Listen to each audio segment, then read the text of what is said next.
está entrando no ar. Debate 93.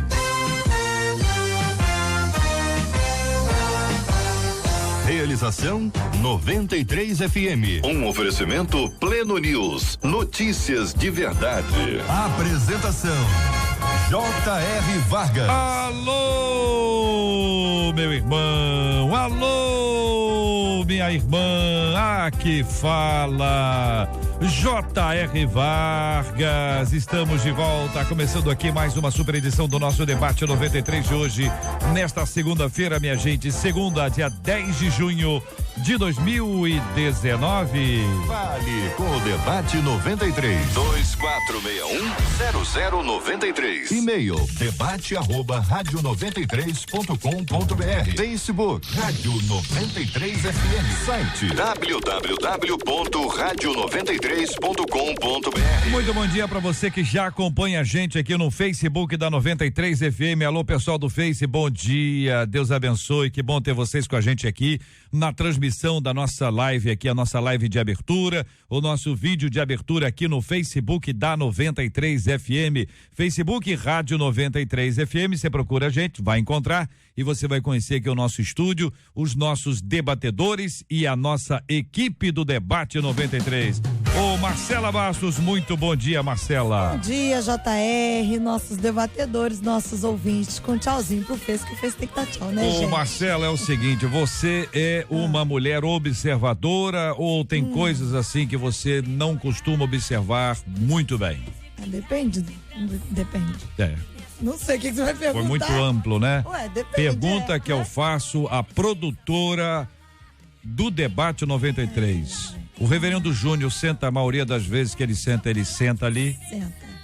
O pastor Gilton de Medeiros, a maioria das vezes que ele vem, ele senta ali. Senta. O pastor Robson Alencar, a maioria das vezes que ele vem, ele senta ali. Senta. Vanessa Tanaka, a maioria das vezes que ela senta. A última vez ela sentou aqui. E a penúltima? Ai, você tá e a antepenúltima? Aí já o que vem antes da antepenúltima?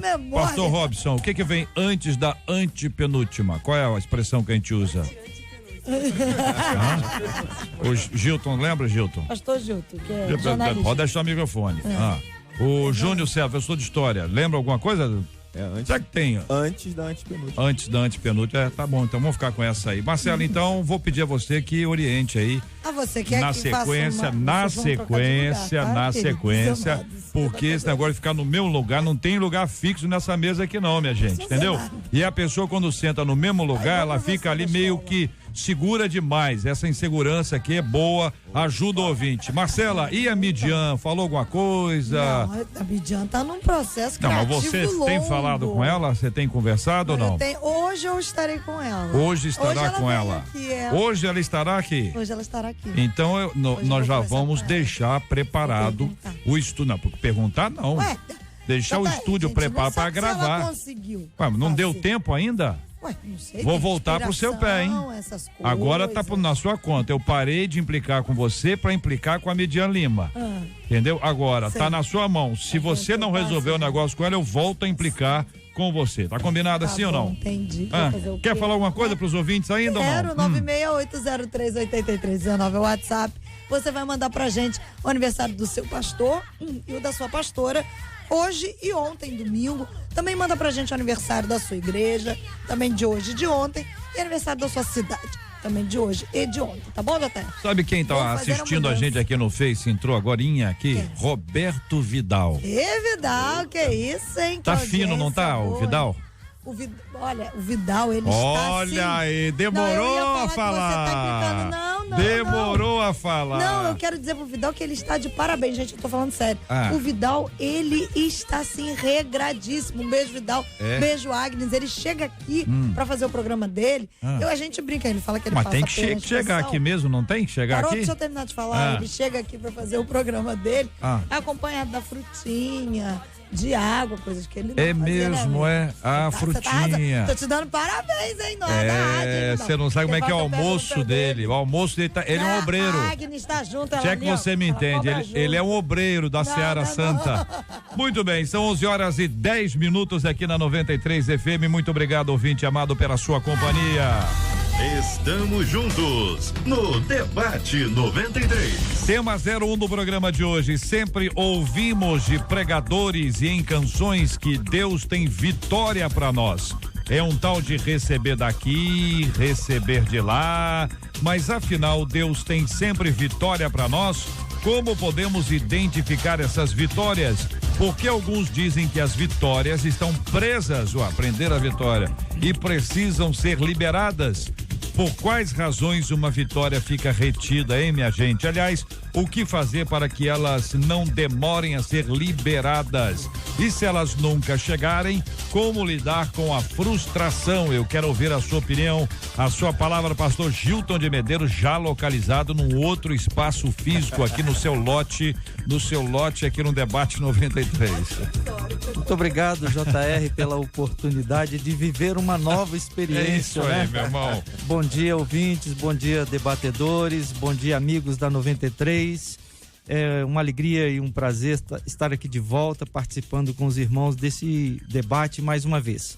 E a sua pergunta, JR, sobre vitórias, no meu entendimento, se nós soubermos o que é vitória em Cristo, nós podemos dizer com toda segurança que temos vitória sempre. A vitória está conosco. A vitória já nos foi garantida na cruz.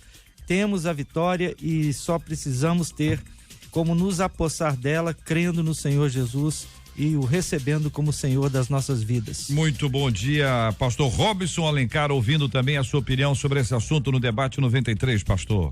Bom dia, JR, bom dia aos debatedores, bom dia aos ouvintes, Deus abençoe a todos, um prazer estar aqui.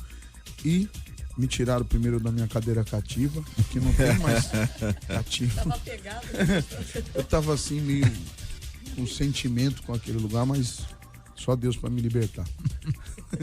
Uma coisa é certa, JR, as pessoas precisam compreender que, primeiro, quem vive debaixo de princípio não precisa correr atrás de vitória. Vitórias são coisas naturais para aqueles que vivem em Cristo. Jesus, quando diz na cruz que está tudo consumado, ao meu entendimento, ele está dizendo assim, já está tudo pronto, desde que vocês vivam baseado naquilo que eu estabeleci ou que meu pai estabeleceu. As pessoas precisam entender também que a vida é feita de dias ruins e dias bons, independente daquilo que aconteça, e Deus está no controle de todas as coisas. E eu acredito que para a vida de um cristão, tudo que aconteça debaixo da vontade de Deus será uma grande vitória para ele. É assim que eu creio em relação à fé. Reverendo Júnior César, muito bom dia, seja igualmente bem-vindo ao Debate 93 de hoje, pastor. Bom dia, JR, bom dia aos nossos debatedores, queridos ouvintes. A mudança para mim foi boa, viu, pastor Gilton? Porque aí tá mais frio do que onde eu estou agora.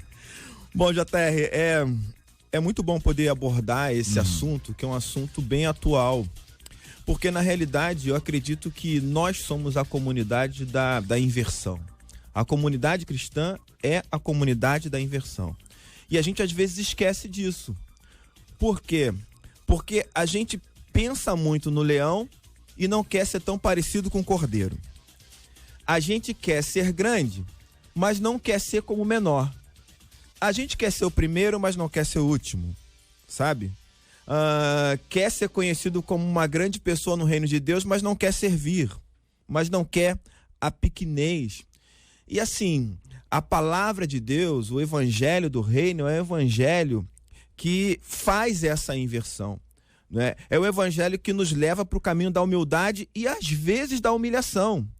A vitória de Cristo, ela só foi uma vitória porque ele se humilhou, porque ele se esvaziou de si mesmo, entende? Então, assim, se eu tivesse que responder, se eu já tive a minha vitória hoje, eu diria, eu estou lutando para esvaziar-me de mim mesmo. Quando eu faço isso todos os dias, diante do evangelho, eu estou caminhando em vitória, independentemente das conquistas materiais, né, que essa sociedade tenta nos impor diariamente, porque no reino não é isso que mais importa. No reino a gente junta tesouro, no céu, não é aqui na terra. Vanessa Tanaka, muito bom dia, seja bem-vinda, nossa menina da mesa de hoje. Que pensa você sobre esse assunto, Vanessa? Então, eu estava pensando sobre esse assunto desde ontem, né? Quando a gente recebeu a nossa pauta. E eu vim de trem para cá, para não pegar engarrafamento. E dentro do trem eu falei, Espírito Santo, fala algo ao meu coração para compartilhar com os nossos ouvintes. E entrou um moço dentro do trem e ele começou a pregar o evangelho, né? E ele falando sobre vitória. Eu falei, glória. Ele falando sobre a libertação dele, o processo de libertação dele, quando ele encontrou, ele era uma pessoa que estava em estado de rua, né, um morador de rua, e ele encontrou Jesus. E foi ali que ele falou uma frase que me marcou. Ele falou assim, eu tive a atitude de querer mudar. E a palavra de Deus, ela vai nos instruir dizendo, batei e abri-se-vos-á, né? A gente precisa tomar uma atitude para, muitas vezes, alcançar vitórias. Não só vitória, eu acredito que aqui a maioria das músicas que essa ouvinte se refere, são vitórias de cunho material, vamos dizer assim, né? Muitas bênçãos e vitórias, mas, como todos os debatedores já disseram aqui, a nossa maior vitória, acredito que a gente já conquistou através de Jesus Cristo. E quando a gente acorda todos os dias, respirando esse ar maravilhoso que Cristo nos deu para respirar. Eu não sei, queridos debatedores, e aí vamos interagir um pouco também com os nossos ouvintes, com a nossa música, né? Tem muita coisa boa. Quando a gente fala sobre vitória, do ponto de vista espiritual, a Bíblia diz que em Cristo nós somos mais do que vencedores. Então, acho que não tem problema nenhum falar de vitória. Tem ou não? Não, nenhuma dificuldade. Problema não tem. Então, quando, por exemplo, a gente canta assim, o pastor Gildo que vai cantar mais agora. Vitória a Deus dará a mim. Eu sei. Não é bonito? Ó. Vitória a Deus dará a mim. Quantas pessoas foram embaladas, né, na sua vida cristã, ouvindo hinos como esse, que falam de vitória e que não tem nenhum problema, pelo contrário, são cânticos, são hinos que são abençoados, que vão nos ajudar a entender o tipo de vitória. Aí vocês disseram que tem gente que hoje faz uma aplicação do termo vitória de forma diferente. Eu tentei lembrar de alguma música aqui, mas não lembrei. Então você lembrar também precisa falar não. Fiquem tranquilos. Eu tentei lembrar que eu queria ajudar aqui.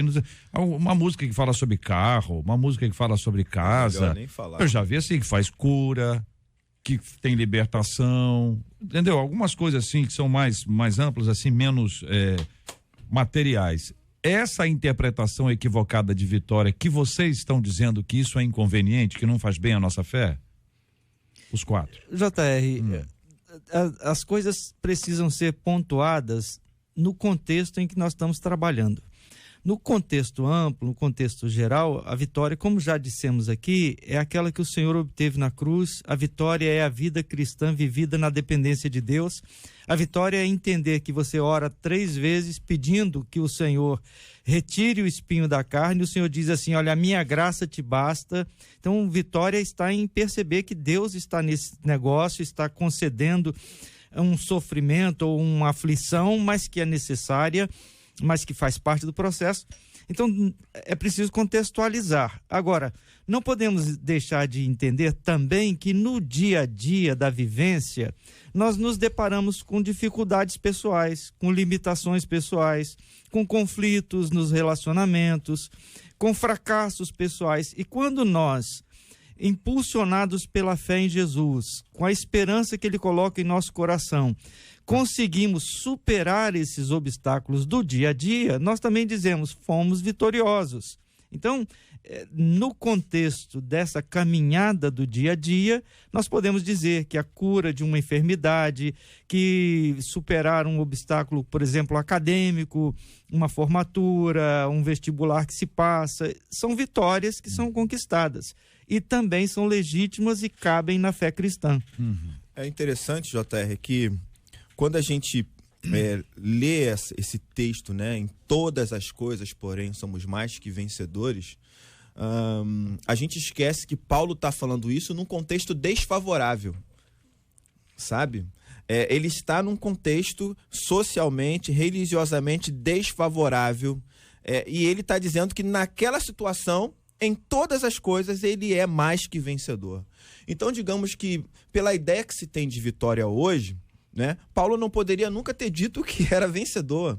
Como é que alguém que diz assim, somos contristados, levamos no corpo as marcas de seguir Jesus, é o mesmo que diz, ainda que esse homem exterior se corrompa, o interior se renova a cada dia. Percebe? Então, a situação pode ser desfavorável, né? Desfavorável socialmente, desfavorável economicamente, desfavorável até emocionalmente, mas ainda assim, nós somos mais que vencedores. Então a gente trata a vitória como sendo algo que vai acontecer, né? Como se o cessar do sofrimento fosse a nossa vitória, a conquista de algo fosse a nossa vitória. Não, mas a vitória está no durante, a vitória está no enquanto, né? A vitória, ela está enquanto eu estou pegando a minha vida durante um momento difícil e centrando ela em Deus, centrando no Evangelho, porque o sangue de Cristo, ele me habilita a fazer isso. Por isso eu sou mais que vencedor, por mais que as pessoas olhem para o jogo e acreditem que eu estou perdendo. As pessoas precisam também compreender que... Solta a voz, pastor Robson. As pessoas precisam compreender que acontece, como já disse o pastor aqui, só vale a pena acreditar que é vitória se eu possuir, se eu ter, aqui nesse tempo. Deus faz uma promessa para Abraão, eu acho isso muito importante. Se você ler a história de Abraão e o início dela, as primeiras promessas que Deus faz é assim: está vendo aquela terra lá, eu vou dar ela para você. Sua descendência vai habitar nelas. Eu vou dar tudo isso para você, Abraão. E Abraão saiu nessa fé. Interessante que Deus não dá um mapa, não dá uma direção, só diz assim, sai. E é óbvio que no hebraico ali, sair, quer dizer sair em direção de um propósito, porque Deus não fala nada à toa. Se Deus está dizendo para sair é porque ele tem um propósito. E o que eu acho interessante nisso aqui é que no fim de tudo, chegando já num ponto da vida, demora 99 anos para ter o Isaac, com 100 anos ele tem. Deus não é poderoso para dar essa vitória do Isaac no começo da história? Por que Deus só dá Isaac com 100 anos? A intenção de Deus aqui é que Abraão parasse de pensar nas coisas terrenas e passasse a pensar nas coisas do céu. Prova disso é que o escritor do livro aos Hebreus, no capítulo 11, vai dizer que mesmo com todas as promessas da terra, Abraão esperava habitar numa cidade em que o artífice era Deus. Então não é na terra. Se a cidade que ele quer habitar agora, o artífice é Deus, não é na terra. Então a vitória de Abraão, na realidade, foi uma promessa terrena, mas a vitória dele maior era aquela que ele conquistaria indo para o céu. Assim eu penso. Ou seja, acima de qualquer dificuldade, como disse o pastor, emocional, material, doença, seja lá o que for, nós continuamos sendo vitoriosos. Eu posso dar uma exemplificada aqui em tudo que já foi dito. Nós passamos por uma situação na nossa família no dia que a minha irmã perdeu um filho. E ali dentro daquele hospital, quando a gente recebeu a notícia, foi algo devastador para a nossa família, principalmente para minha irmã, para o meu cunhado.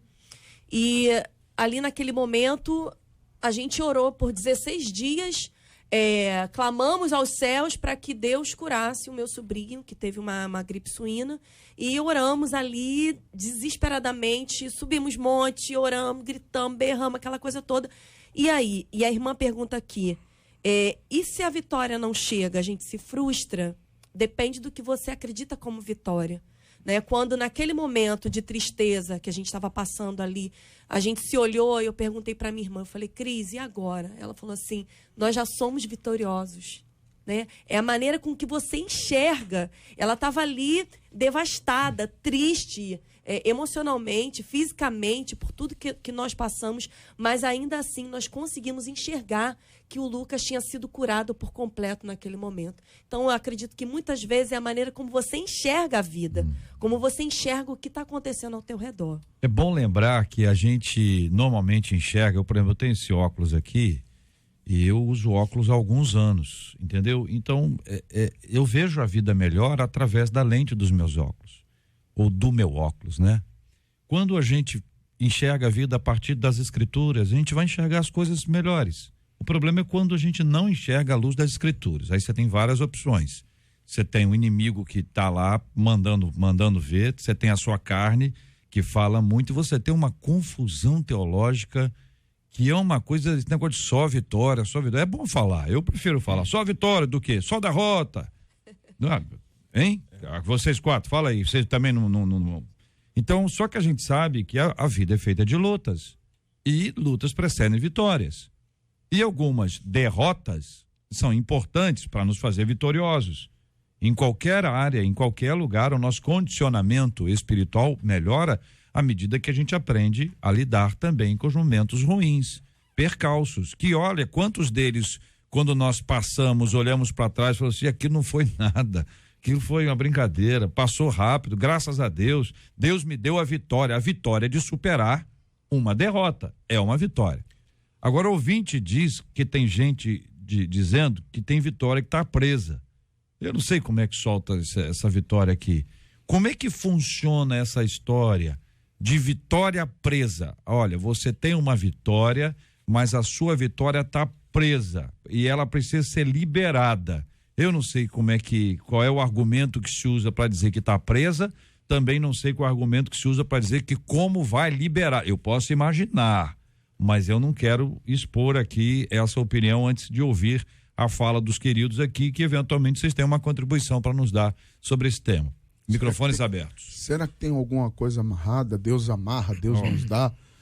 E eu acredito assim, como foi dito aqui já sobre Paulo, e eu falei sobre isso ontem no culto, em uma igreja em Vila Kennedy. Paulo orou durante 3 períodos, né? A Bíblia usa a expressão 3 períodos, para Deus tirar um espinho na carne. O que Deus responde ele orou os 3 períodos, acredita-se que cada período que ele orou tenha sido um jejum, uma consagração, e se for pensar no contexto do judaísmo, judeu jejuava de 18 horas de um dia a 18 horas do outro. Então esse camarada orou bastante, e orou tanto, que em vez de Deus falar assim, não, eu vou tirar o espinho da sua carne, não vou tirar, a minha graça te basta. Eu entendo assim. Por que Deus diz a minha graça te basta? É como se Paulo tivesse acabado de orar e Deus, ao responder, falasse assim, vê se você continua sentindo a dor aí. Vê se ainda está te incomodando o que você está orando e me pedindo para tirar. Não está mais. Por quê? Porque você me buscou de tal maneira que a minha graça te envolveu que você não está mais sentindo dor. Então uma vitória foi liberada. Não foi liberado o que ele queria. Foi liberado aquilo que ele precisava. As pessoas precisam compreender que nem tudo aquilo que eu peço vai projetar na minha vida algo para o futuro melhor. Uma das coisas que eu entendo Deus não faz nada ou deixa de fazer por causa do meu passado. Tudo que Deus faz ou deixa de fazer é porque Ele conhece o meu futuro. Então, para simplificar, vai melhorar a minha vida? Deus vai lá e dá.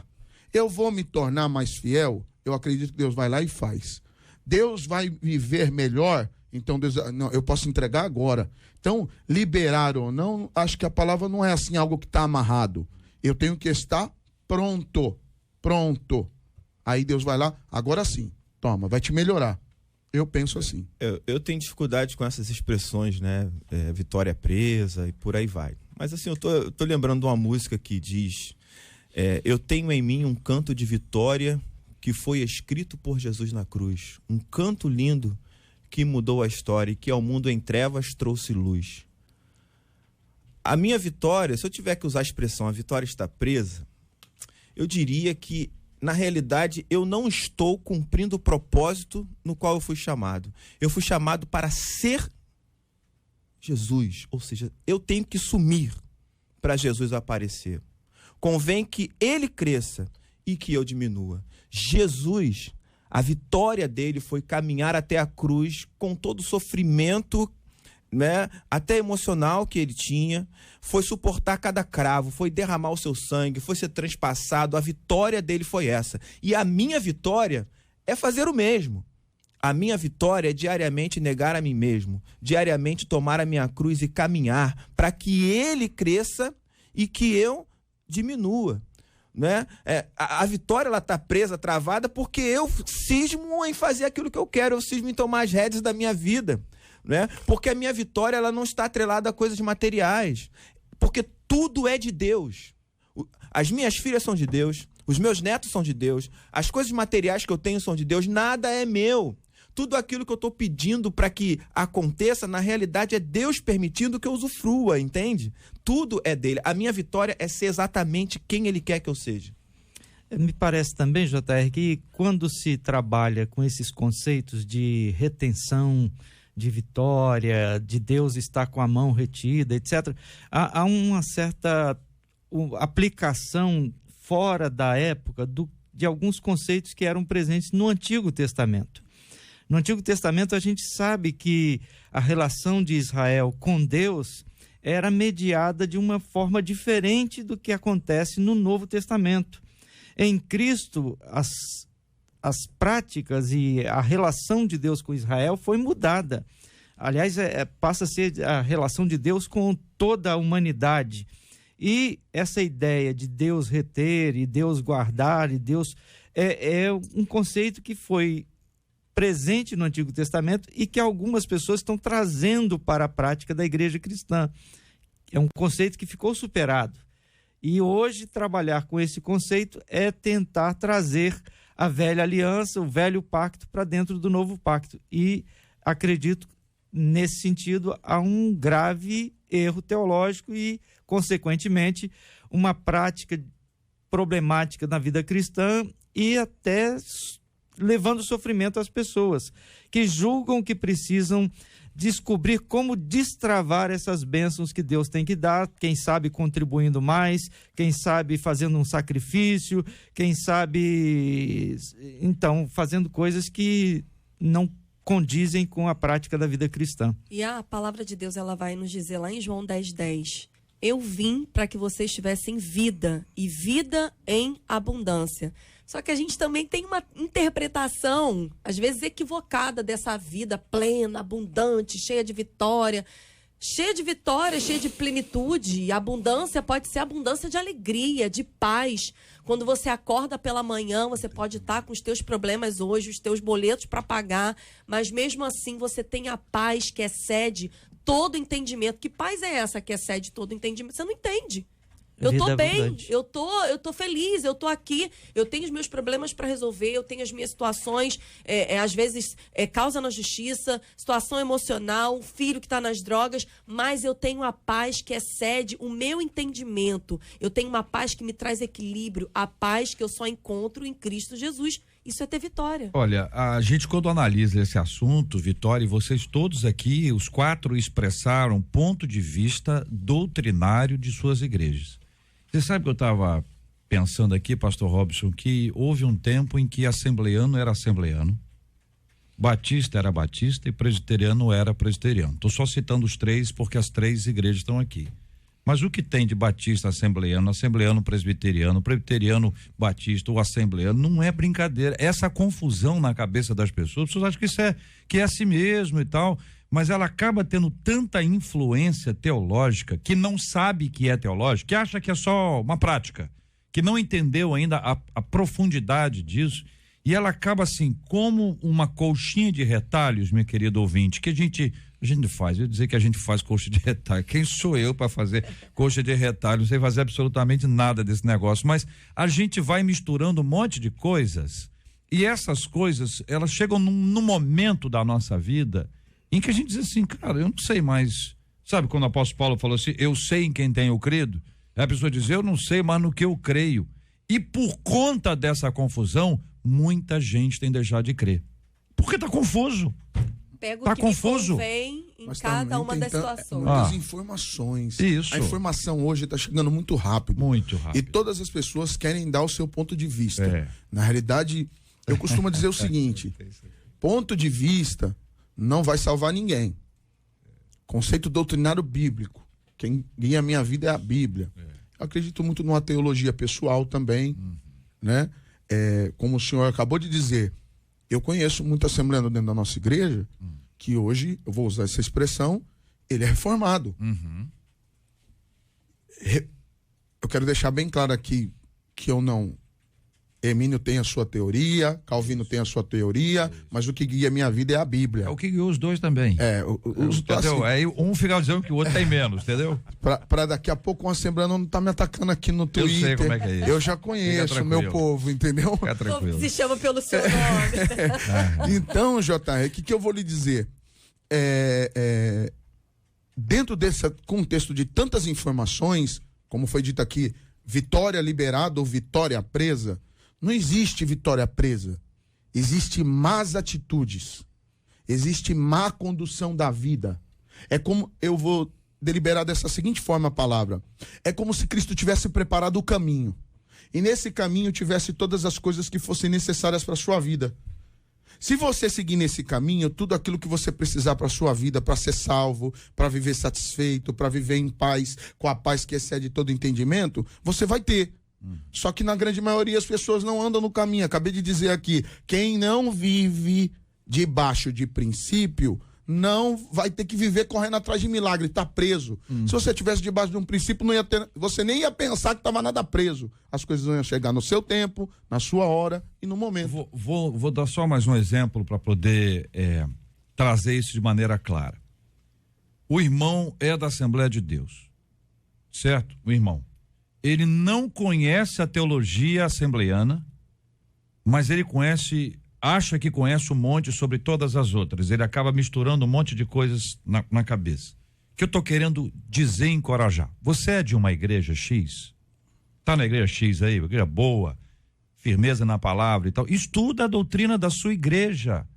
Converse com seus líderes, professores de escola dominical, os oficiais, cada igreja tem um nome, mas em geral presbítero tem quase todas, diáconos tem quase todos, mas tem lá o obreiro, o pastor, o bispo, o apóstolo, sei lá. Procura lá a pessoa para saber como é que funciona, porque tem gente que sabe tudo da casa do outro, mais ou menos como o vizinho. Sabe tudo da casa do outro, acha que a casa do outro é a melhor, só não quer ir para lá. Por que não vai para a casa do outro? Porque não conhece ainda, precisa conhecer. Então a minha palavra aqui, ouvinte, é de encorajar a gente a estudar. Batista, você é de uma igreja neopentecostal, você é de uma igreja, sabe a diferença entre uma e outra? Você é uma igreja pentecostal, você é de uma igreja tradicional missionária, ou seja lá o que for, pega isso, trabalha, mergulha. Esse tipo de busca para você vai ser importante, sabe por quê? Sabe qual é o meu receio aqui, ouvinte? É essa confusão teológica que a gente vive, que infelizmente tem levado muita gente a duvidar, entendeu? E esse princípio da dúvida pode estar produzindo um monte de gente desigrejada. Estou dizendo que é a única causa e nem que é uma causa, é uma possibilidade de causa. 11h37. Marcela, você disse agora há pouco aqui que o Roberto Vidal está muito regrado. Falou ou não falou? Claro. Você falou que o Roberto Vidal todo dia vem aqui pra rádio e traz uma frutinha.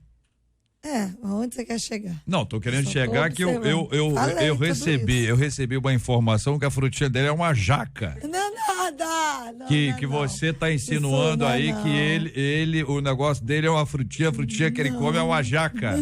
É isso, Marcela? Claro que não é. Tá bom. 11h38. Estou me despedindo aqui do pessoal que tá no Facebook da 93 FM nos acompanhando. Muito obrigado pela sua companhia, parceria. Muito obrigado pelas suas orações. A gente continua transmitindo pelo rádio e através de todas as plataformas digitais o nosso debate 93 de hoje. Este é o debate 93 com J.R. Vargas na 93 FM. Marcelo, o tema da ansiedade. Pelo amor de Deus, quantas pessoas você conhece que são ansiosas? Muitas pessoas. No Brasil, o negócio está terrível, porque sério? Parece que o Brasil está sofrendo aí uma epidemia de ansiedade, porque o maior número de pessoas ansiosas do mundo está aqui, entre nós, brasileiros, segundo a Organização Mundial de Saúde.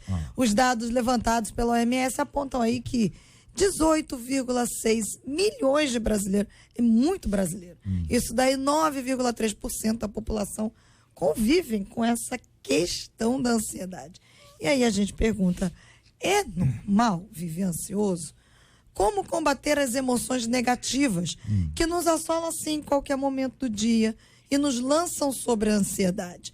E como a gente encontra a paz quando se está vivendo o que o salmista relata pra gente lá no Salmo 143, verso 4, que diz assim: pois que o meu espírito se angustia em mim e o meu coração em mim está desolado. E aí, debatedores, contem pra mim. Pois é, JR. Os sentimentos, sejam eles bons, aqueles que nos trazem a sensação de prazer, de alegria, ou os sentimentos que nos causam mal-estar, eles fazem parte da existência, estão conosco o tempo todo. Nós até os temos como mecanismo de defesa na maior parte dos casos, né? Você está diante de uma situação nova, você vai ser entrevistado, você vai ter uma consulta médica, você vai passar por uma prova, você tem um mecanismo de proteção e esse mecanismo envolve o sentimento de ansiedade. O grande problema não está nisso, o grande problema está quando esse sentimento de ansiedade se torna dominante, paralisante e impede a você de viver a vida. Então, o que nós estamos tratando, acredito que é o grande problema, é que esse sentimento está alcançando essa proporção de paralisar, de impedir as pessoas de avançar na vida. E é preciso trabalhar essa questão e muitas vezes, ou na maior parte das vezes, é preciso de ajuda técnica, é preciso de um profissional para dar apoio a quem está enfrentando o transtorno nessa intensidade de ter a vida paralisada, a vida impedida, a vida prejudicada. Filipenses, capítulo 4, versículos 6 e 7. Diz assim: não andeis ansiosos por coisa alguma, antes em tudo, sejam os vossos pedidos conhecidos diante de Deus, pela oração e súplica com ações de graça. E a paz de Deus, que excede todo entendimento, guardará o vosso coração e os vossos pensamentos em Cristo Jesus. As pessoas precisam, quer acabar com a ansiedade? Ora, senão ela vai tornar uma doença. Se ela se tornar uma doença, a ansiedade tomar conta, como disse o nosso pastor aqui, do seu corpo, da sua mente, das suas emoções, ela vai te paralisar. Mais do que isso, vai começar a sua mente ficar ociosa. Isso é psicológico. A psicanálise ensina sobre isso. Depois disso, vai vir a estafa, porque você não consegue fazer nada e o seu corpo vai ficando cada vez mais pesado por conta do domínio da sua mente. Você não consegue controlar a mente. Está no versículo aqui, para que Cristo seja ou domine ou esteja na sua mente. Daqui a pouco pode virar uma depressão, porque você tem medo da vida ou tem medo de conquistar, ou tem medo de continuar vivendo. Só tem algumas formas, e eu costumo dizer que uma delas é: a primeira, uma vida de oração é uma grande ferramenta. Está no texto. A segunda, uma vida de adoração piedoso. Não estou dizendo adorar, sair gritando pela rua. Não. É a como você vive. As atitudes que você toma adoram a Deus. E a terceira, que você não consegue nunca viver sem ela, é a leitura da palavra de Deus. Pode ter certeza que isso vai tirar toda a ansiedade do seu coração. O pastor disse aqui, vale a pena corroborar, a ansiedade é uma coisa que faz parte do corpo, mas ela deve fazer parte como atitude de defesa, não aquela que vai dominar você. A gente tem ansiedade como parte do corpo e como parte da vida. Sim. Só que a vida está cada vez mais ansiosa. Sim. Quer dizer, não é assim, as pessoas estão ansiosas, as pessoas estão ansiosas, mas a vida moderna ou pós-moderna, se alguém quiser utilizar essa expressão, ela tem sido muito, muito estressante. E o estresse vai produzir essa ansiedade aí em níveis absurdos, né, gente? Eu ia justamente tocar nesse assunto da nossa vida, né, atual. E eu trabalho com adolescentes, sou líder de adolescentes há 18 anos e tenho percebido que a cada ano a ansiedade nos adolescentes aumenta cada vez mais. Estava lendo um estudo, JR, dizendo que 80% dos adolescentes hoje estão sofrendo da síndrome do pensamento acelerado, né? Bendito SPA. Síndrome do pensamento acelerado, que você não consegue organizar as suas emoções, organizar os seus pensamentos. Aí você vai fazer uma prova, você tira uma nota ruim, não é porque você não estudou, é porque você não consegue se concentrar ali naquela prova. Aí você vai resolver alguma coisa na tua deu vida. branco, né? Que a Deu pessoa fala, branco, deu branco. esquece, tem 200 coisas para fazer e por essa nossa atividade, estamos ativistas pela vida, né? Cada dia mais tem mais coisa para fazer. Se você não anotar, você esquece. E aí você entra numa rotina acelerada que não tem tamanho. Eu estou lendo um livro sobre produtividade e falando justamente sobre isso, porque a gente às vezes tem 300 coisas para fazer, você não anota, você não se organiza e gera uma ansiedade maior ainda. Então tem uma palavrinha, né, chave aqui, que é o bendito do autoconhecimento e da organização das tuas emoções. Quando você começa a anotar, quando você começa a ver o que você tem para fazer e até estabelecer prioridades na tua vida, você começa a ver que não era tão sério daquela maneira, não era tanta coisa para fazer daquele jeito. É porque às vezes a gente não se organiza, a gente não tem conhecimento do que está dentro da gente. E o que acontece? A ansiedade vem mais ainda por não conhecer, por não saber o que eu tenho para fazer. Eu chego no dia seguinte, acordo, o que eu tenho para fazer hoje? Aí fica naquele desespero. Então, uma dica aí de coach para os irmãos é você se organizar, é você colocar lá na sua agendinha, lá no seu diário, o que eu vou fazer amanhã, né? Colocar as tuas tarefas, porque senão você acorda no dia seguinte, você não sabe nem por onde começar. Se as irmãs aí que cozinham, que cuidam da casa, aí não sabe se começa lá pelo banheiro, se vai para a cozinha, e gera uma ansiedade, você não sabe o que fazer. Então, é normal ter ansiedade? Sim, né? Mas não é normal viver ansioso.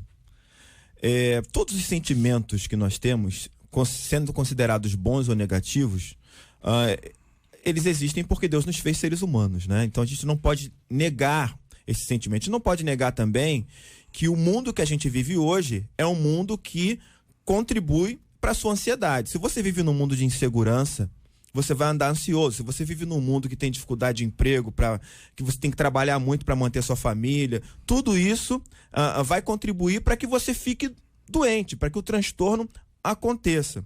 Mas assim, perceba, duas coisas são fundamentais e Jesus nos ensina isso. A primeira coisa é viver um dia de cada vez. Jesus é claro quando ele afirma isso. Basta a cada dia o seu próprio mal. A ansiedade, geralmente, ela é transtornada quando você está pensando muito no futuro, no amanhã. E Jesus, ele diz que você precisa pensar no hoje. Viver um dia de cada vez. E a segunda coisa é que você deve lançar sobre Deus toda e qualquer ansiedade. Você reconhece a ansiedade e você coloca diante de Deus em oração, você procura estar em Deus com disciplina, né? Lançar a sua vida sobre Ele e viver um dia de cada vez, porque basta cada dia o seu próprio mal. Olha, nós temos aqui, além de tudo que a gente pode encontrar na Bíblia, no verbo esperar, no verbo confiar e no verbo descansar, entre outros tantos verbos, separei só 3, esperar, confiar e descansar. A gente tem o texto de Filipenses no capítulo 4, a gente tem um texto de Mateus no capítulo 6, clássico, onde Jesus fala sobre ansiedade, e também clássico texto de a primeira epístola de Pedro no capítulo 5, que eu vou ler, versículos 6 e 7. Leio porque Pedro sofria dessa dificuldade aqui. E Deus agiu na vida dele.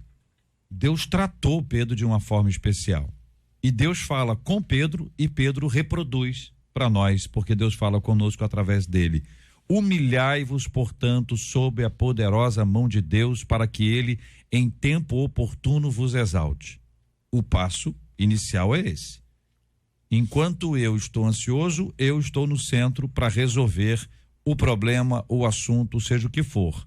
Quando eu deixo de estar no centro, quando eu me humilho sob a poderosa mão de Deus, ele toma a frente e vamos em frente. No 7 diz, lançando sobre ele, texto agora mencionado, toda a vossa ansiedade. Tem uma razão simples, porque ele tem cuidado de vós. Então essa descrição que tem razão, é muito racional o texto ajuda a gente no passo a passo. Primeiro, humilhai-vos, portanto, sob a poderosa mão de Deus, para que ele tempo oportuno vos exalte. Dá a impressão que exaltação está acima das pessoas e tal. Olha o contexto que nós estamos aqui, lançando sobre ele toda a vossa ansiedade, é tirar a gente desse lugar de dor, né? Por quê? Porque ele tem cuidado de nós. E aí entra sede sóbrios, vigilantes, etc. Quer dizer, a Bíblia vai descrever de uma forma muito, muito especial essa palavra de Deus para o coração da gente. São 11h49. Estamos juntos no Debate 93. As notícias dão conta hoje que uma jovem de 18 anos, ela jogou uma bebezinha recém-nascida lá do 10º andar, no prédio em que essa jovem mora lá em São Paulo. Essa jovem, que é a mãe da criança, contou para a polícia que a gravidez era uma gravidez indesejada e que ela escondeu da família durante todo o período. A neném nasceu de 7 meses. Ela entrou em trabalho de parto e depois que deu à luz, o que ela fez? Ela escondeu a placenta no ralo do banheiro de casa e arremessou a filha pela janela. A família ficou sabendo da gravidez depois de encontrar a placenta no banheiro. E quem encontrou a criança no parquinho, enfim, do prédio foi uma funcionária de um apartamento ao lado. E aí a gente pergunta, né? A gente raciocina aqui, porque cada notícia... No parquinho. Olha que negócio simbólico no parquinho. E sofrido. Meu Deus. E aí parece que a cada notícia que a gente toma conhecimento, a gente começa a perceber uma juventude que, em nome de fazer tudo o que quer, acaba fazendo escolhas erradas. E quando percebe esse erro, erra ainda mais para poder tentar se livrar do problema. E aí a gente pergunta, como quebrar esse ciclo que parece, assim, cada vez maior? O que a Bíblia nos ensina sobre esse assunto? E aí, queridos debatedores? Vanessa, eu posso começar ouvindo a sua palavra? Meu Deus. Então, a gente tem realmente compartilhado desses momentos tristes, né? A gente ouve muito hoje os adolescentes chegando, adolescentes e jovens chegando nas nossas igrejas cada vez mais confusos.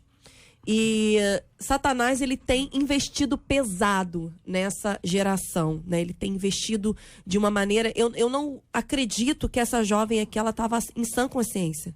Essa menina, ela estava alterada nas suas emoções, com certeza, mas ela não estava sozinha, não estava pura aqui. Uma pessoa que pega o seu filhinho e faz uma atrocidade dessas, eu acredito firmemente que ela estava com algum espírito ruim acompanhando ela. Então a gente precisa entender que nós, como líderes de jovens e adolescentes, a gente precisa trazer cada vez mais esses adolescentes para a palavra.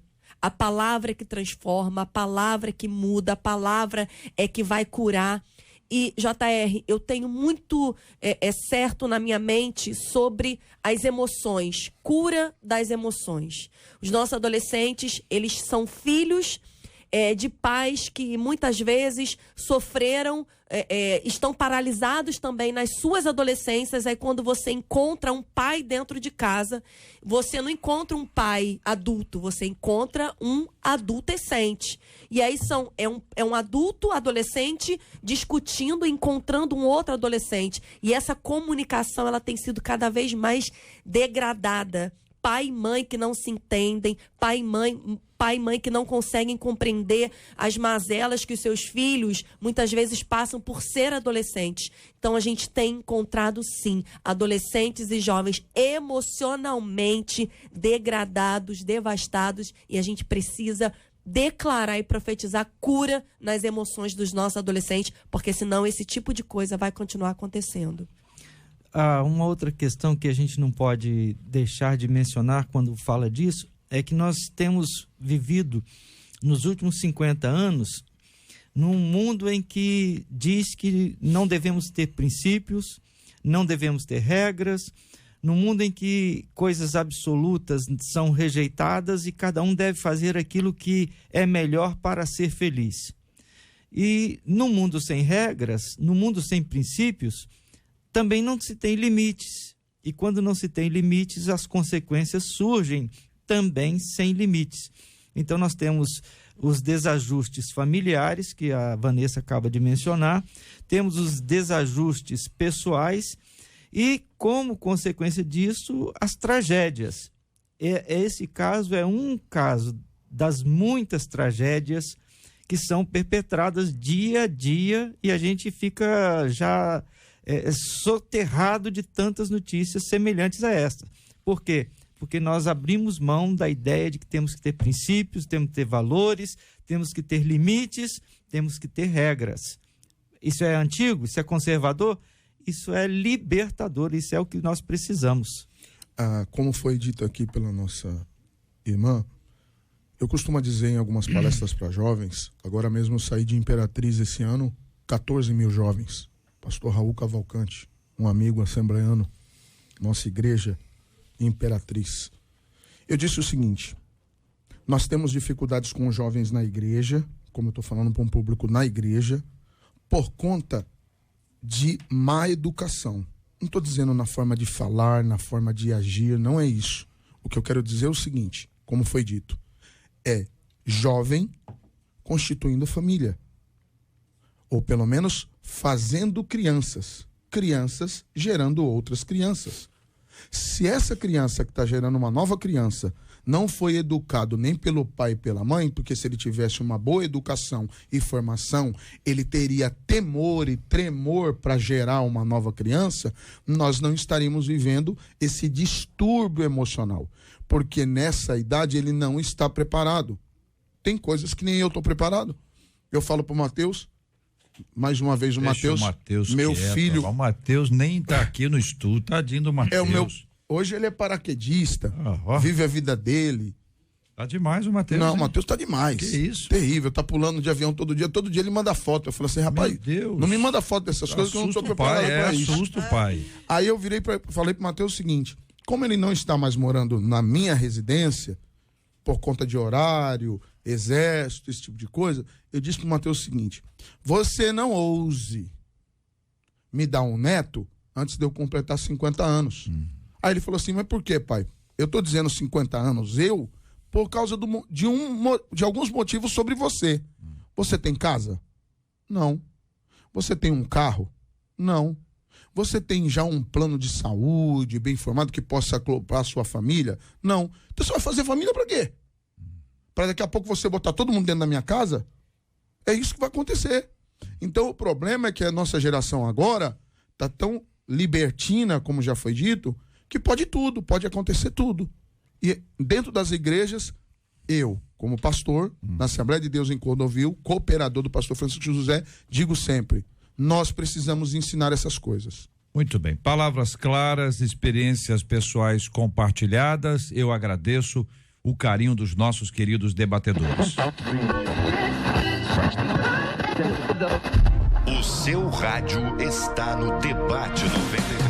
Ô Marcela Bastos, muitos aniversariantes. Muitos aniversariantes. Eu vou começar com os aniversariantes de ontem e vou começar com um que está aqui à mesa. Ficou quietinho, não falou nada pra gente. Mas as ovelhas Gilton contam pra gente. Pastor Gilton Medeiros, da Igreja Batista de Jardim Santíssimo. Parabéns, pastor. Obrigado, que alegria. Obrigado. Ontem também é aniversário do pastor Edmar Jacinto, do Ministério Projeto Familiar lá em Pavuna. Pastor Davidson Leandro, da Primeira Igreja Batista de Inhoaíba, em Campo Grande. Também é aniversário do pastor Carlos Alberto, da Igreja Cristã Evangélica no Caju. Do pastor Antônio Zizino, da Igreja Nova Vida do Pantanal.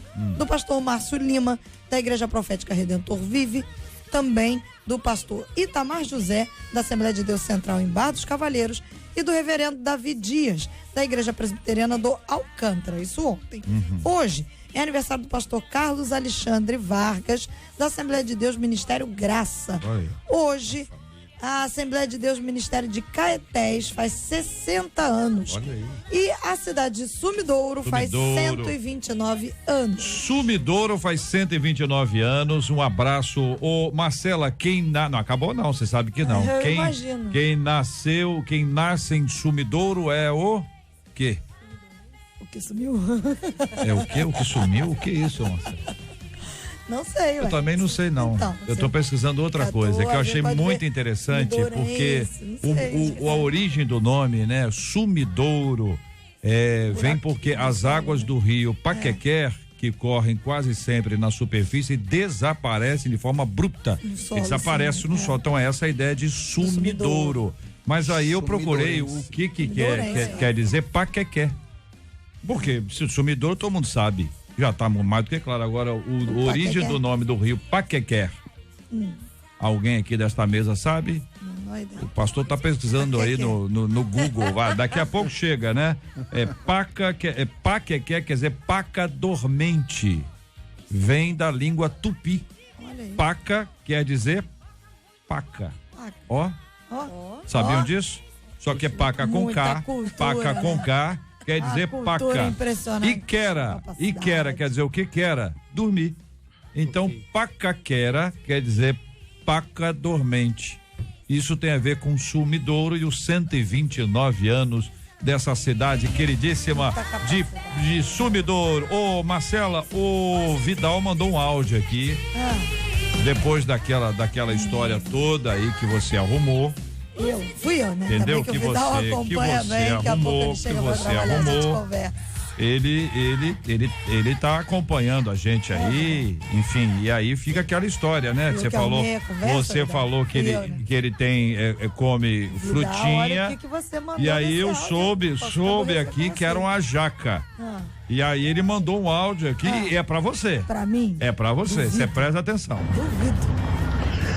Olha, isso é calúnia, isso é difamação em rede nacional, entendeu? Isso não pode acontecer. Eu levo uma maçã pequena e um pouquinho de cereal e misturo. A Suelen é minha testemunha e um iogurte diet, entendeu? Vou processá-los por calúnia e difamação em rede nacional. Processá-lo. Mas eu tô achando assim, eu acho que a Marcela não merece isso, é a minha opinião. É a minha opinião, eu acho que não é justo com ela. Agora, o camarada que já na primeira fala, já busca uma testemunha. Fala só aqui entre nós. Ninguém esticou a prosa. Não tem testemunho. Olha, se começou com testemunho, eu não sei, não. Acho que entre o carro, aqui tudo bem no estúdio. Até porque não pode. Né, e come ali fora. Tô certo disso, né? E come lá fora. Agora, entre lá e cá, eu acho que deve ter alguma coisa aí. Não tem não, né? Ele tá bem obediente. Bem obediente. Muito bem. Muito obrigado ao Marcela Bastos, muito obrigado aos nossos queridos e amados debatedores. Pastor Gilton, parabéns, meu irmão. Ontem o senhor completou mais um ano de vida. Que alegria, hein? Eu agradeço pela lembrança, agradeço a Deus pelos anos de vida, pelo ministério que o Senhor me tem permitido realizar e louvo a Deus por sua misericórdia. Maravilha. E agradeço também, JR, nesse momento, a audiência da Karina, que está ali em Boa Vista, Roraima. Roraima. Nos ouvindo. Maravilha. Estaremos lá nesse final de semana ministrando um curso para líderes. E é uma alegria saber que nesse momento a 93 está ali em Boa Vista. Deixa um abraço para a minha igreja, Igreja Batista Jardim Santíssimo, e a equipe do Jornal Novas. Roraima, Deus abençoe esses irmãos queridos. Pastor Júnior César tá mais alegre de sexta-feira pra cá. Olha aí, os 50 anos chegaram bem cedo pro senhor, né, pastor? Não chegaram 50 anos não, mas graças a Deus, mais uma netinha aí, a Maria Júlia. Bênção na nossa vida. Bênção para nossa família. Tô feliz da vida. Maravilha. Um abraço a todos os irmãos também da Igreja Presbiteriana de Coelho Neto. Vanessa Tanaka, obrigado, um abraço. Obrigada, quero mandar um abraço pro meu marido Léo, que hoje está sendo condecorado. Olha. Coisa Opa. mais chique. Amanhã, dia 11 de junho, é a data magna da Marinha do Brasil. Então, parabéns aí a todos os marinheiros, parabéns também a todos os pastores. Ontem foi o dia do pastor, que Deus abençoe aí também o meu pastor, Silas Malafaia, pastor Elisete, um abraço, vocês têm sido bênção na minha vida, e um abraço para todos os meus adolescentes dos Interligados, lá da Assembleia de Deus Vitória em Cristo, lembrando que hoje tem encontro às 19 horas com todos os adolescentes, vai ser top demais. Maravilha. Pastor Robson Alencar, obrigado, queridão. Obrigado, JR, obrigado a todos os ouvintes, os debatedores que aqui estão, um beijão no coração aí da minha esposa, do meu filho Robson, que está em casa ouvindo hoje. E eu quero deixar aqui um abraço para o meu amigo, em especial, Daniel Guedes. Deus te abençoe, meu amigo. Tenho orado por você e Deus vai lhe abençoar muito. Amém. Muito obrigado a vocês, queridos debatedores, aos nossos amados ouvintes participando conosco aqui do Debate 93. Gilberto Ribeiro já está na casa, já está aqui prontinho para entrar no ar daqui a pouquinho com essa tarde maravilhosa. Nós vamos orar juntos, vamos apresentar esses nomes diante de Deus em oração. Vamos lembrar de forma carinhosa aqui do nosso querido pastor Gilton, aniversariante do dia de ontem.